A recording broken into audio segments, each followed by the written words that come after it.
అనంతపురం జిల్లా యనుమల దొడ్డిలో ఒకే కుటుంబంలో 9 మందికి తల్లికి వందనం నగదు జమైంది. కూటమి ప్రభుత్వం విద్యకు అత్యంత ప్రాధాన్యం ఇస్తోందని లబ్ధిదారులు చెబుతున్నారు. తమ కుటుంబంలోని పిల్లలందరికీ తల్లికి వందనం పథకం వర్తించడం సంతోషంగా ఉందని ఆనందం వ్యక్తం చేస్తున్నారు.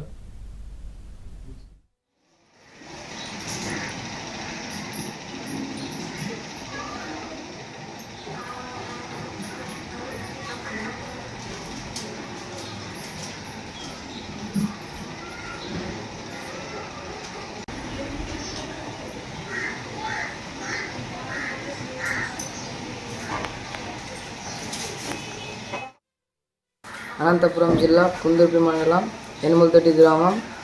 నేను మా యనుమలదొడ్డిలో జెడ్పీహెచ్ఎస్ స్కూల్లో 10th చదివాను. ఇప్పుడు ఫస్ట్ ఇయర్ కళ్యాణదుర్గం జూనియర్ కాలేజీలో చదువుతున్నాను. మా కుటుంబంలో 9 మందికి తల్లికి వందనం పడ్డాయి. మా కుటుంబం ఈరోజు సంతోషంగా ఉన్నాము. ఈ సందర్భంగా సీఎం చంద్రబాబు నాయుడు గారికి, మంత్రి నారా లోకేష్ గారికి, మన ఎమ్మెల్యే సురేంద్రబాబు గారికి ధన్యవాదాలు.